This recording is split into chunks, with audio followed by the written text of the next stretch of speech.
Salut les loulous! Aujourd'hui je vais vous parler de mon make-up d'été car oui c'est presque le sujet qui est revenu en numéro 1 puisque j'ai fait voter le thème de cette vidéo sur Instagram et alors le numéro 1 c'est What I Eat in a Week mais malheureusement ce n'est pas faisable en une matinée puisque comme son nom l'indique c'est in a week. Donc j'ai pris la vidéo qui est arrivée deuxième, donc c'est vous qui avez choisi ce thème.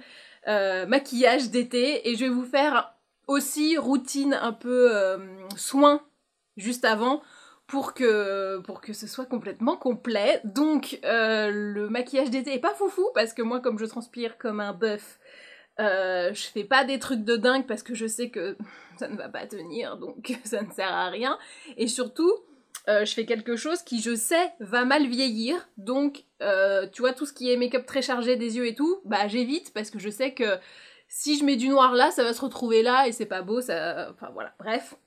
Je fais des choses qui, je sais, vont bien évoluer.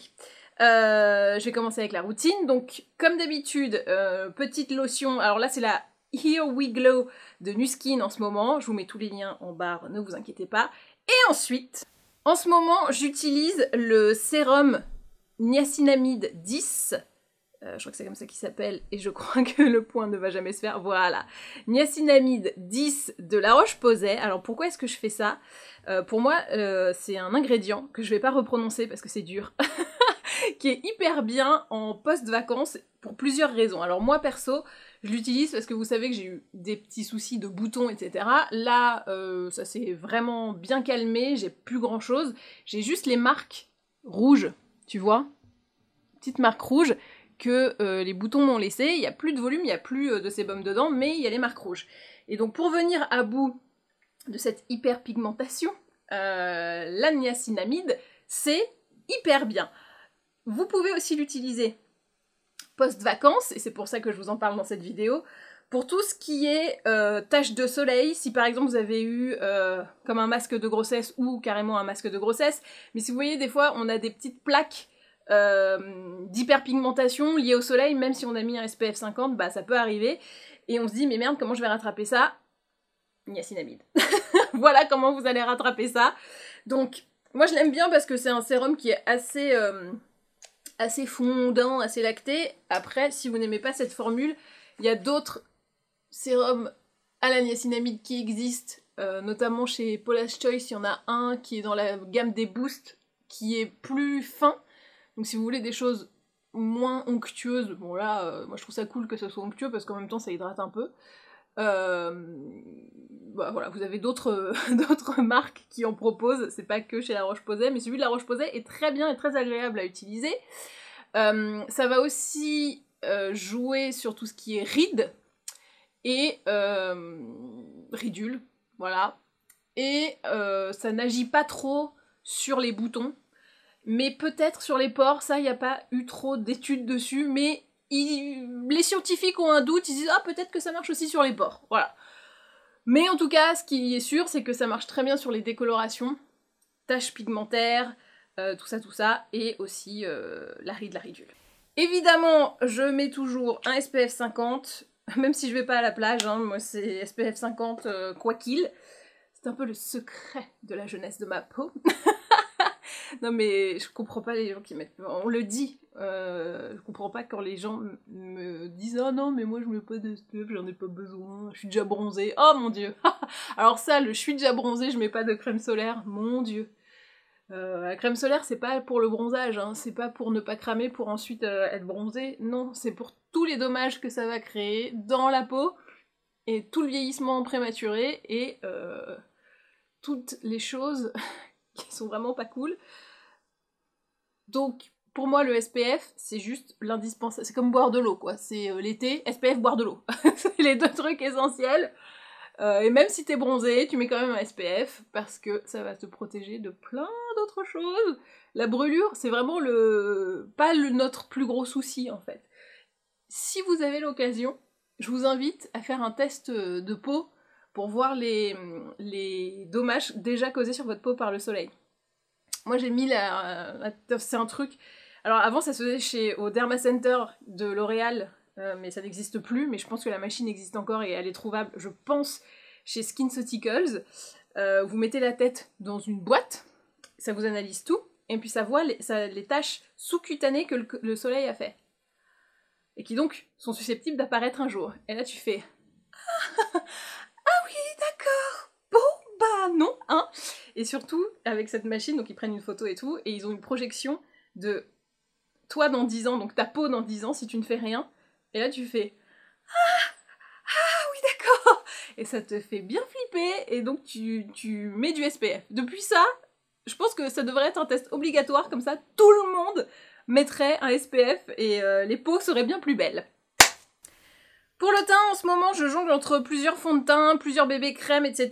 Là, aujourd'hui, je vais vous parler de Sublimage Essence de teint de Chanel, que je trouve génialissime. Moi, ça me fait une peau de dingue, donc je l'aime beaucoup. En ce moment, je suis en train de tester un nouveau fond de teint de Guerlain, mais qui n'est pas encore sorti. Donc, la réalité, c'est que j'utilise ça, mais je vais pas vous le recommander, parce que vous allez un peu être frustré de ne pas pouvoir l'utiliser tout de suite. Et ils ont aussi sorti un pinceau kabuki pour aller avec, et qui est vachement bien. Donc je vous en reparlerai à la rentrée, comme ça vous verrez, et vous pourrez l'acheter juste après la vidéo. Pas de frustration, mais voilà. Là, je sais que l'essence de teint de Chanel, elle est disponible, je sais qu'elle est trop bien. Je trouve que ça fait un résultat hyper naturel, et que, en même temps, bah ça sublime de fou, quoi. Il y a une bonne couvrance, tu vois. C'est vraiment le fond de teint de dingue, quoi. Ça te fait un glow. Je trouve que, ouais, elle glow. Elle booste ton glow, cette essence de teint. Et qu'on est trop bien. Je vous l'ai dit, hein, ça va pas être un grand make-up artistry, parce que pour moi, l'important en été, c'est d'avoir un teint frais lumineux, enfin, tu vois, un bonne mine, un peu mine réchauffée, mais pas trop non plus. Bien protégé, hyper important. Et ensuite faire des trucs qui, quand ça dégouline, ça devient pas dégueu. Pour moi, c'est ça le focus d'un make-up d'été. Et franchement, s'il y a bien une saison où j'ai un peu la flemme de faire des trucs, c'est l'été. Parce que comme déjà il fait chaud, tu transpires, t'as pas envie de rajouter des couches, je trouve. C'est plus en hiver où voilà, il y aura des trucs plus créatifs. Mais là, on va juste dire... En fait, ce que j'aime bien faire l'été, c'est juste un petit truc, tu vois, qui va changer, qui va te donner un peu de style. Voilà. Le truc qui change tout. Côté cerne, et ben je garde celui dont je vous ai parlé la dernière fois, de Bare Minerals, qui est donc un peu plus foncé et non plus clair. Donc je prends la technique qui, moi, me semble la mieux. Et vous êtes beaucoup à m'avoir dit dans les commentaires que justement, vous faisiez exactement pareil, et que cette mode des yeux de chouette, là, du concealer trop clair, vous ne compreniez pas. Et ben donc, on est bien tous d'accord là-dessus, hein, au final. Les yeux de chouette, c'est cool sur les drag queens, mais pas sur nous. Nous, on préfère des yeux de pas chouette. Après, je pense qu'on peut faire le combo correcteur orangé, donc qui reprendrait un peu ma technique, mais en plus intense, et par-dessus, mettre un concealer plus clair pour vraiment booster, pour celles qui ont vraiment une mine très très très fatiguée, et pas beaucoup de décoloration. Mais du coup, ça peut jouer sur le creux, là, que vous voyez. La lumière peut jouer dessus. Sauf que moi, comme c'est coloré, je trouve que ça va pas. Donc je préfère enlever la coloration et avoir un petit creux. Du Dieu, hein, pas de manger. Et comme ça, je trouve que ça fait la blague. Voilà. Dites-moi dans les commentaires si vous êtes team creux ou team couleur. Le vote le plus bizarre du monde. Ah, moi je suis team creux. Ouais. Ah, bah j'adore les creux. Je me balade, je vois des creux, je suis là. Ah, des creux, trop bien. En base de fard à paupières, c'est toujours le Morphe. Hop, j'en ai quasiment plus, hein. Je l'utilise avec énormément de parcimonie. C'est assez stressant. Alors vous pouvez me dire, mais va en racheter un. Oui, mais j'ai envie d'utiliser celui-là jusqu'à la moelle. Voilà. Vraiment aller au bout du bout et de tout consommer bien jusqu'à la fin. Hop. Je vais ensuite passer à la poudre. Donc bah là c'est toujours la Setting Powder Lock It de KVD Beauty. Hop. Et donc là, moi j'y vais en tapotant. Tac. Comme ça, j'essaie de fixer au max. Parce que si tu balayes, ça met pas assez de matière. Donc là, comme le but du jeu, c'est quand même d'essayer que ça tienne un minimum sous la chaleur tropicale, Hop. Voilà. Là, on est pas mal. Ça va tenir au moins 20 minutes. Je plaisante, ça tient un petit peu plus quand t'es dans des lieux avec de la clim. Je passe ensuite au blush. Donc là, c'est le Shelly de Benefit. Vous savez qu'ils ont ressorti toute leur gamme de blush dernièrement, qui sont trop mignons dans des petits formats comme ça. Je suis assez fan, c'est hyper bien pigmenté, donc généralement j'en mets 4 fois trop, mais comme j'en mets de base 4 fois trop, moi je suis contente. Donc celui-là je l'aime bien parce que c'est un petit corail tout mignon, qui va apporter beaucoup de fraîcheur, de la chaleur. Moi c'est vraiment le petit blush cool de l'été. Tu vois déjà rien que ça. Meilleure gueule, non?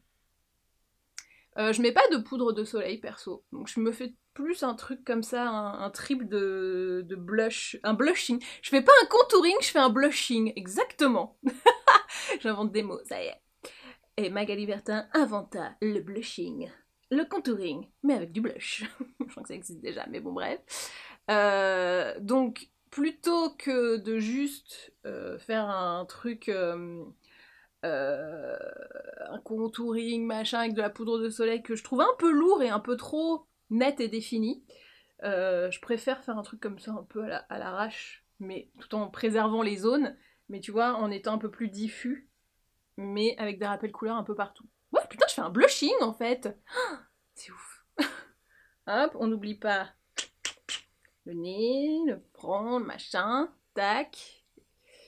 Voilà, alors, habituellement, si je ne suis pas dans une vidéo YouTube, je mets un peu de blush ici aussi, donc sur les paupières, du mascara, et je pars comme ça, parce que, à mon sens, il n'y a pas besoin d'en faire plus, de toute façon, tout va dégouliner. C'est pas la peine d'être trop fardé, parce que un make-up trop travaillé va pas tenir sous la chaleur qu'on a en ce moment. Donc, je préfère m'abstenir, économiser un peu mes produits, et faire quelque chose juste, voilà, de mise en valeur du visage, mais pas complètement travaillé. Là, exceptionnellement, je vais vous montrer ce que je fais quand je veux être un petit peu plus pimpée. Et le pimpage commence avec cette palette, la Orange and Purple Color Block Obsession de Huda Beauty, ma copine, comme vous le savez. Et je vais prendre cette couleur, donc le orangé, et je vais la mettre en halo sur toute la paupière mobile et immobile. Je crois que je vous ai fait peur en hurlant comme ça. Bon, c'est assez simple, hein, mais sur des yeux bleus, le orangé comme ça, c'est absolument sublime. Et si ça dégouline, rappelle blush. Donc c'est pas trop grave. T'as compris un peu l'astuce? C'est un peu pour ça que je le fais. Parce que je me dis, bon bah au pire, ça se retrouve sur le blush. Abricot sur abricot. Au pire, ça fait de la confiture. Confiture d'abricot. Non, les blagues ne s'améliorent pas en été. Hein, on est toujours sur un très gros level.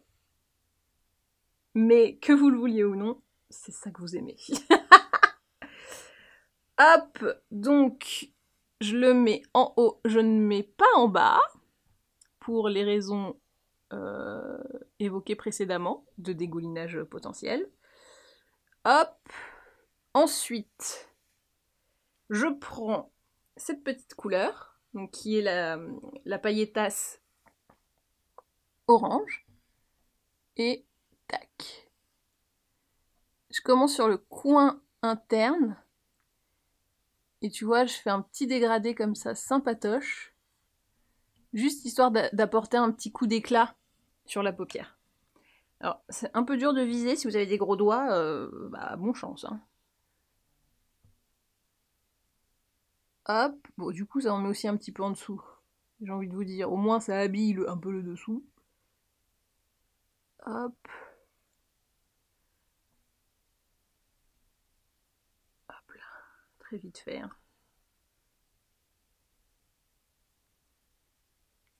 Hop. Donc là on est pas mal. Et ensuite, je prends ensuite le violet. Voilà. Tac. Et je le mets au ras de cils pour vraiment faire une petite intensité, mais toujours dans une couleur... Alors c'est plus foncé, mais c'est pas une couleur hyper foncée non plus, quoi. C'est juste histoire d'encadrer le regard, tout en ayant quelque chose de frais, tu vois, qui va pas te plomber. Si je mets du noir, ça va être tout de suite un peu trop intense, quoi. Donc là, c'est vraiment light. Et alors, si vous êtes nul en eyeliner, vous avez le droit, hein, y a pas de...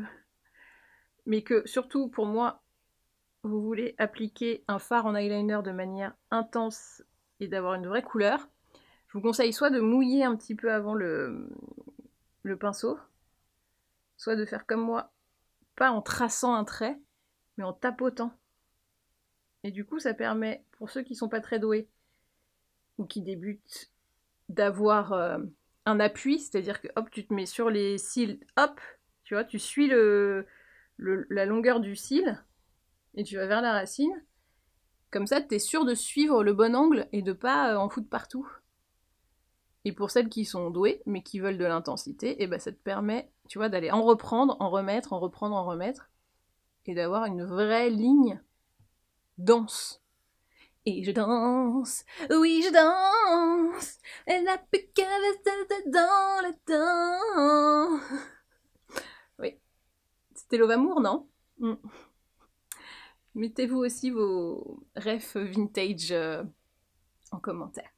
Voilà pour le make-up des yeux, je vais pas aller plus loin parce que clairement, déjà je parle très aigu quand je dis ça, mais en plus, pour moi ça suffit largement en été, en termes de fard, et puis voilà, c'est quand même très habillé, tu vois qu'il y a de la couleur, c'est joyeux, etc. Si ça dégouline, c'est pas trop grave, le violet va un peu tomber dans les yeux, généralement c'est ce que ça fait, mais au final, c'est pas trop, trop la cata. Je mets rien en dessous, et je passe au mascara, et alors celui-là, je m'y attendais pas. C'est le Curling Mascara Black chez Nucolor, et alors, moi je l'avais pas testé, c'est l'une d'entre vous qui l'a testé, et qui m'a dit « Putain, mais il est trop bien, il faut que tu le testes et tout », et donc bah, je m'exécute, et effectivement, il est vachement bien, parce qu'il ne coule pas, même là en été. Alors il n'est pas censé être waterproof, mais pourtant il ne coule pas. Le max que j'ai eu avec lui, c'est que après une séance de sport, il s'était un peu effrité. Voilà. Ce qui, je trouve, est un moindre mal par rapport à ce que ça aurait pu être. Donc, je suis quand même assez bluffée par... En fait, je pense que comme j'en attendais rien, j'ai été très agréablement surprise. Donc, voilà, je vous le dis. C'est pas ma reco à moi, mais je la valide. Le maquillage des yeux est totalement terminé, et c'est presque terminé totalement. Il me manque juste un petit détail, donc je vous montre de près, si ça veut bien faire le point, ce que ça donne. Voilà, c'est simple, mais c'est coloré, c'est efficace, ça fait le job.